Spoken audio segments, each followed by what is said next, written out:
99 days ago, you put together the fastest 10K triathlon has ever seen. 98 days ago, you went up against a truck and came off second best. Like, what a journey. Like, what a journey.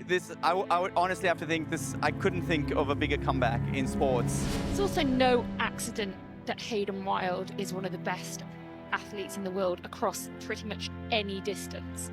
And it's because he is driven and he is motivated and he will turn over every stone in his quest to be the best in the world. And that is what this quest is.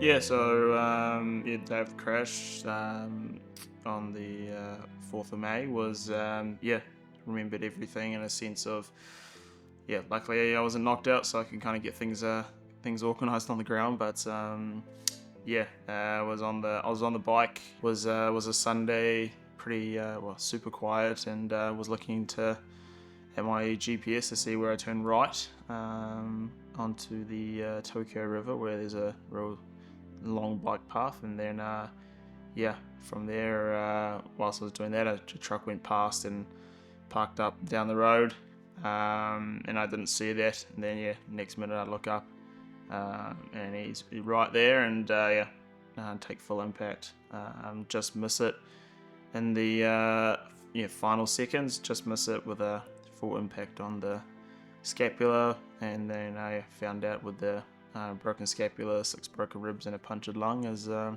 pretty much all I remember. Share my bed. So the last 2 weeks, more so kind of a week, we've been here.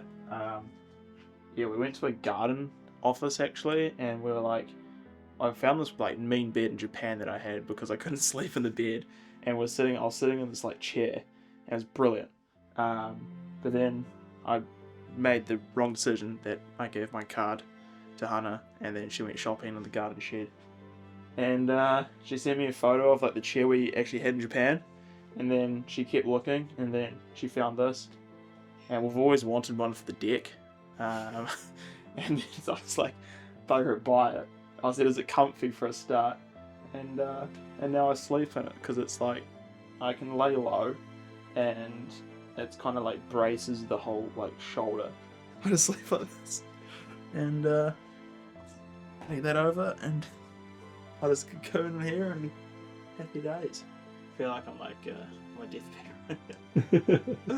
If I didn't get that surgery, they were saying that potentially could be a career ending or an extremely long rehab process due to the recovery process of the muscles already starting to grow back and to heal. So it was obviously we did all we could to get onto that flight to go and get an operation, whether it was in New Zealand or Belgium or somewhere that we can rely on a good surgeon to do the good job. And from there, it wasn't too panicked in a sense. It happened, and all we can kind of think about is moving forward and trying to get the best possible outcome.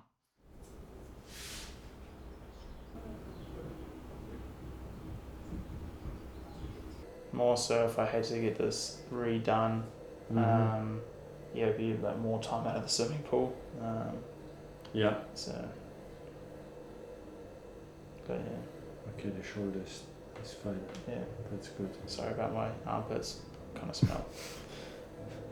Yeah, it was super nice. As I touched on, there was such a good vibe there with personal trainers and the physios, the doctors, and making sure you can be the best you can be, and they're always wanting the best outcome as well. So to have them wanting the best for you, but then also there was other athletes there which had injuries as well, kind of kept you same thing accountable and kept you pushing.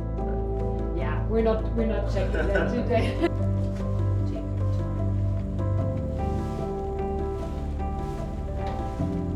You don't have to be like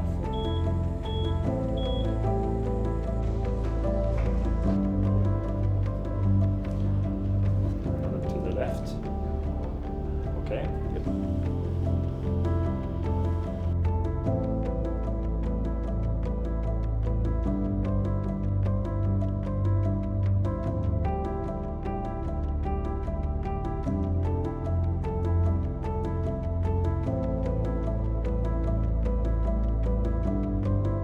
doctors and the physios and everything, the PTs, personal trainers, and everything was like a massive help. But in some ways, I still kind of did it in my own way. And I was talking, when I was talking to some of the physios at Red Bull and the doctors, they kept saying how just self-sufficient I was, but I kind of like it that way, and keeping myself accountable and always turning up on the day and just getting stuff done and not always getting my hand held. I think that's super important. So obviously having a little bit of external help throughout the process is huge, but just having people always check up and making sure I'm not pushing the envelope up too much. So now it's good to have them around and keep me honest, but also keeping me accountable for the training. Yeah, as much as I like to live at a high-paced life, it was actually quite nice to kind of just slow down a bit. Never really got the opportunity to do it. Probably haven't had that much time off for years, so it was nice to kind of just actually physically actually be able to slow down and relax a little bit in some ways. But for sure the hardest was the moving part, to kind of get back moving and get back to where I was. The shoulder rehab was quite strange. Like it didn't hurt, or I didn't feel like I had a lot of pain at all, but it was just crazy how you just lost all strength and movement within the shoulder. And so it was quite interesting to slowly every day see it getting stronger and stronger. And I think the most annoying part, as people would normally say, would be the ribs, and just the kind of getting up and getting down and getting into positions and stuff was kind of annoying. But it was definitely an interesting process getting the strength back. Hayden's progress is really good at the moment. He is very independent in any strength session, in any physio sessions he's doing, and that helps a lot. So he's always looking out for challenges to push himself. Long way to go. It's funny to see somebody's usually so super strong, to see him just basic movements and being so weak through shoulder girdle and stuff is crazy. Progress is made in such a short space of time. Long way to go still, but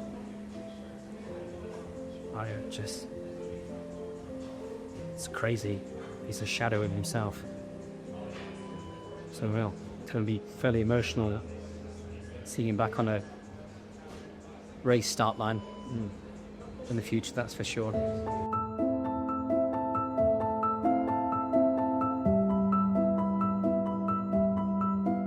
I think what I learned a lot was just as long as I keep my head down and keep focused on one certain goal and movement, so that was to get as healthy as possible, as fast as possible, but not rush the process. I think I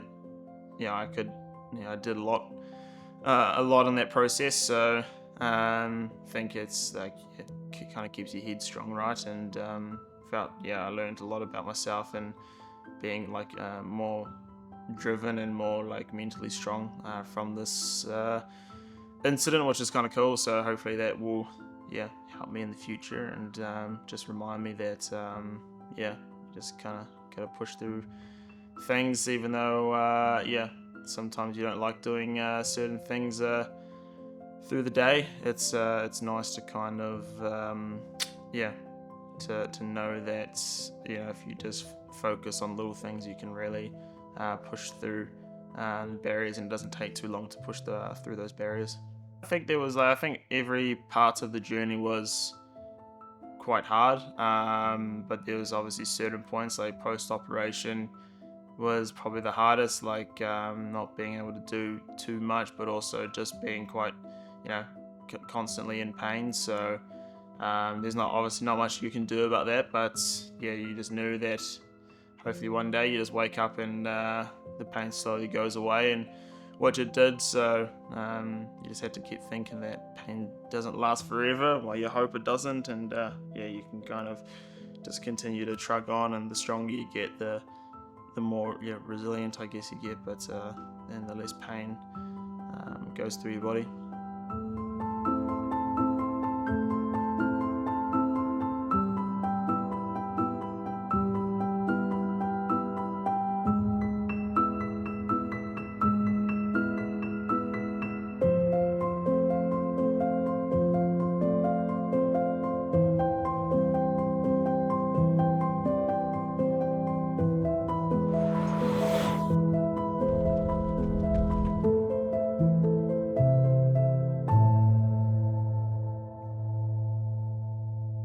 for me, Andorra's quiet.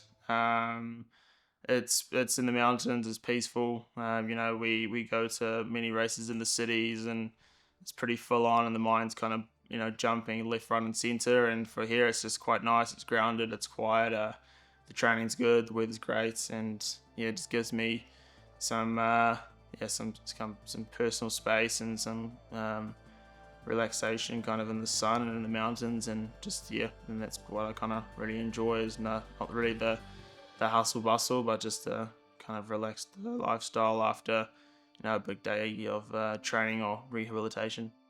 We did a session on the Sunday. It was about 2 weeks before T100, and the numbers on the bike were really good, and I felt strong. And then running with the marathon boys as well.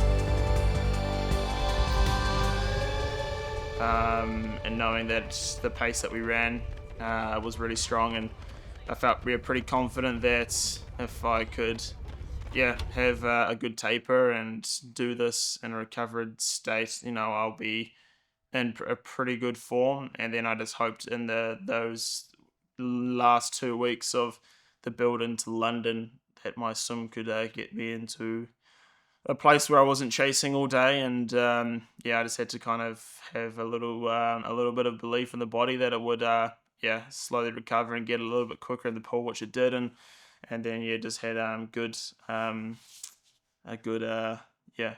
vibes around having a good bike and a good run on a Sunday session, and just made my decision. And also obviously had a decision with the coaches, and they were really happy with where we were, and they thought I was in a position to fight for a win.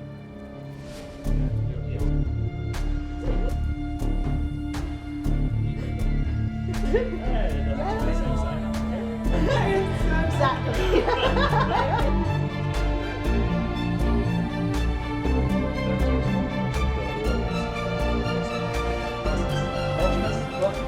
Right, mate, pleased to present you with your T100 London brand new, The old wing dream. Rudy Project helmet. Love the fresh paint smell, don't you? Look at that. It's Darth Vader. That is nice. Someone's big noggin's been on this. It's all brains. Yeah, that is nice. Right. Strong. Test it out. Strong. Nice, mate. Got to do the test. Yeah. Everyone, all the support. Do you want a different pen? I'll put a message in there. Yeah, because the brown is going south. I like the boldness to go in the middle. Yeah, well, why isn't your name on that wall? That hit him once. Oh shit, sorry, mate. As you are, mate.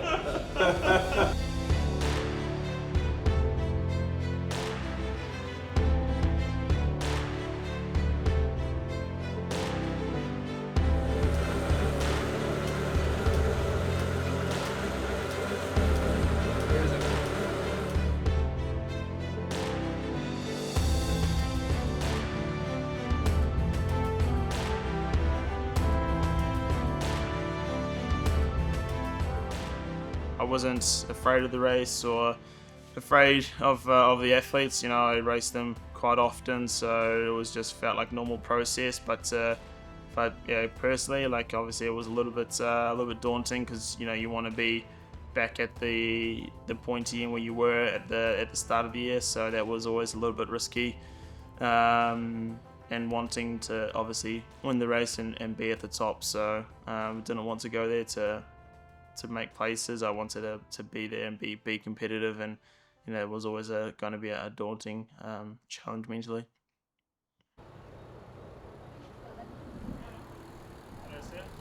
Race morning, baby. Done it there. It's like 2 watts. It's gone. Style points.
Wearing number 37 from New Zealand, Singapore T100 2025 champion, Olympic silver and bronze medalist, Hayden Wilde.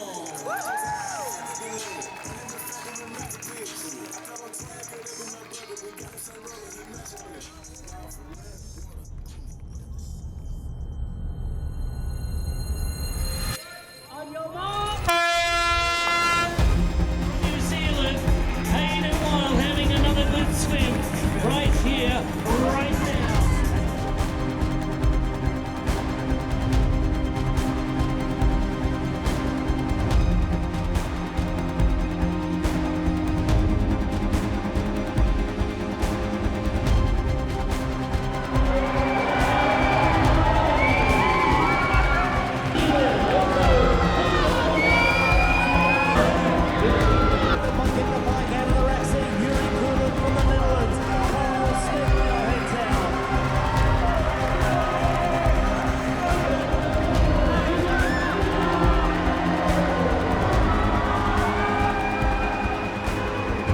Hayden Wilde and Mika Newt. And Mika Newt playing with fire there. You can see the race ranger light at the back of Hayden.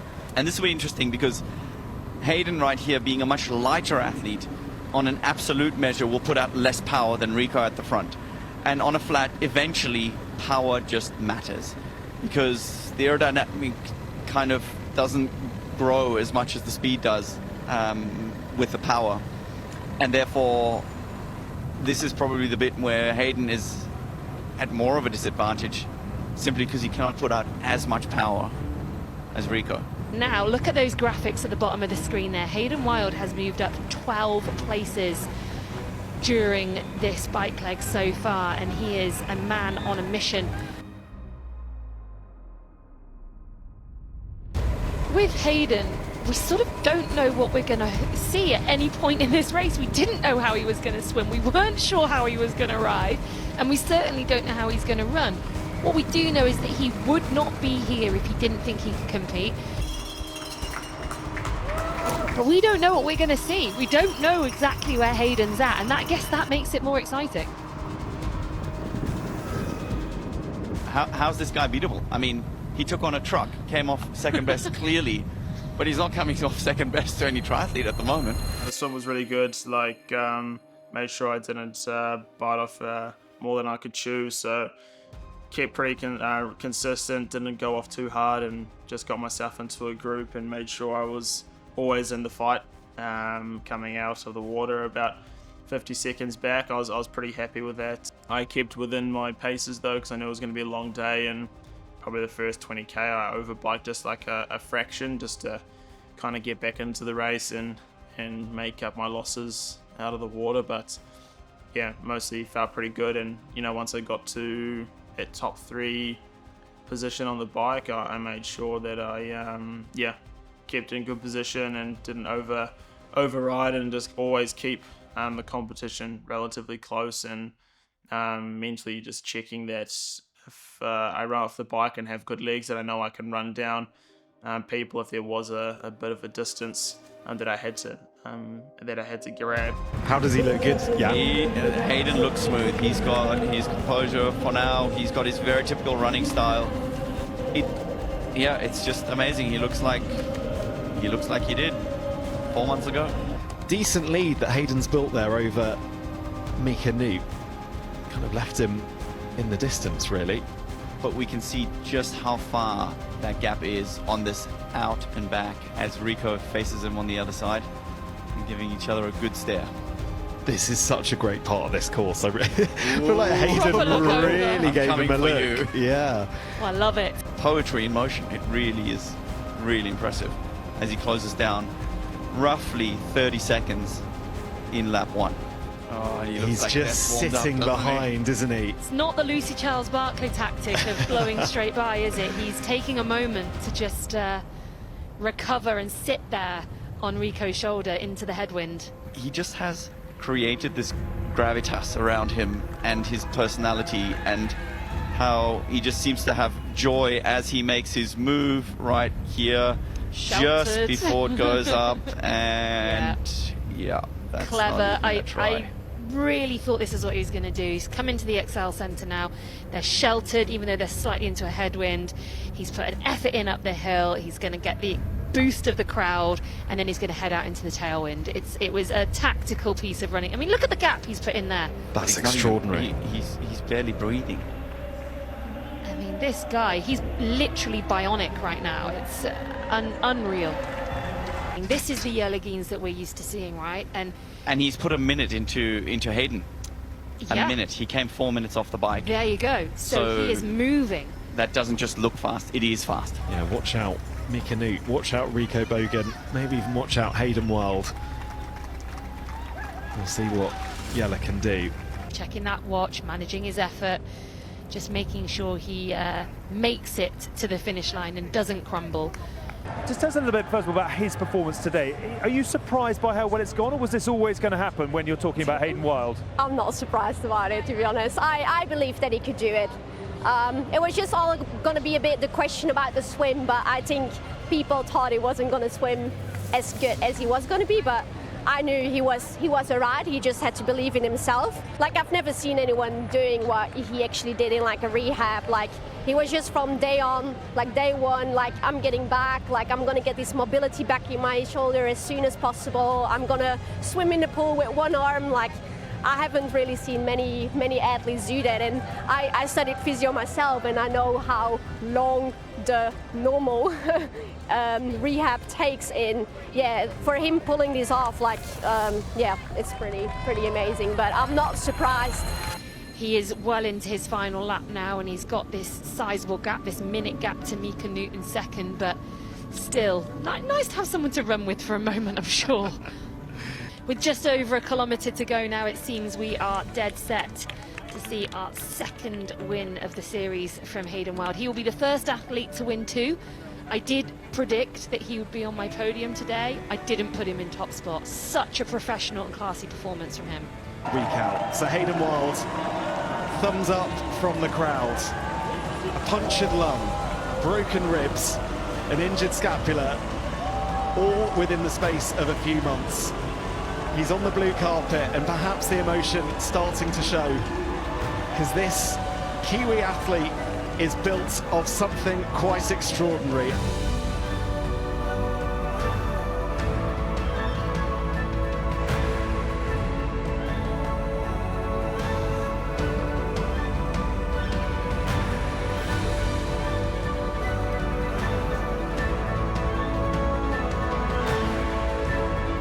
Hayden Wilde, 2 wins from 2 in the T100 this year.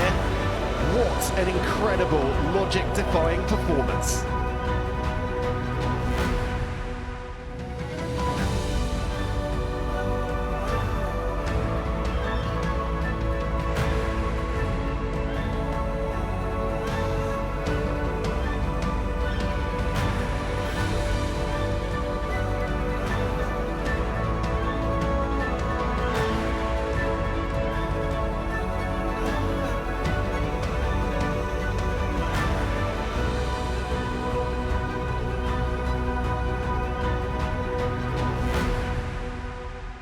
to see friends, family at the finish line is always super nice. And crossing the finish line first just shows what sort of team we have here and the resilience that we showed, that we weren't gonna not stop until we got back to a finish line and not get back to the top.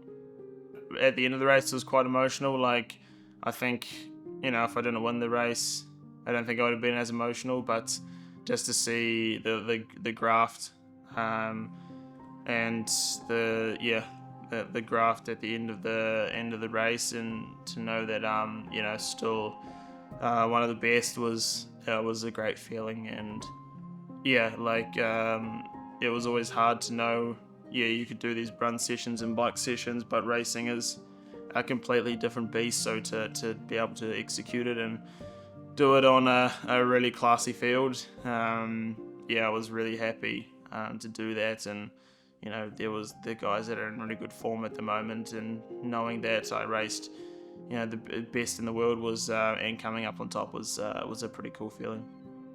I think you just gotta, if something happened like what happened to me, or if it's a mental or a physical problem, I think you just never give up. And that was the attitude I had through the last 3.5 months, was just don't give up. And every day is a new day, and you kind of tick those little boxes, and it keeps you motivated, and just always pushing the envelope a little bit to hopefully be able to get on the start line. And I just kept pushing, and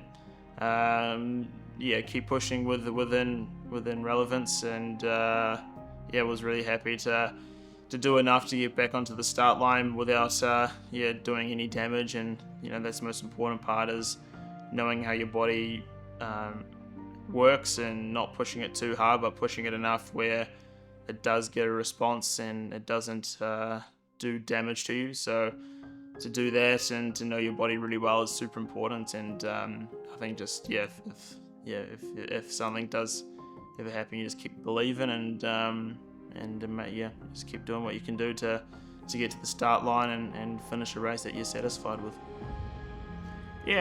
For me, what's next is I'm pretty lucky that it's a pretty full end of season. So for me, France T100 is coming up at the end of August with the World Series on the Saturday and Sunday. So looking forward to doing the double header, and then a few more World Series throughout the year to hopefully bid my chances for a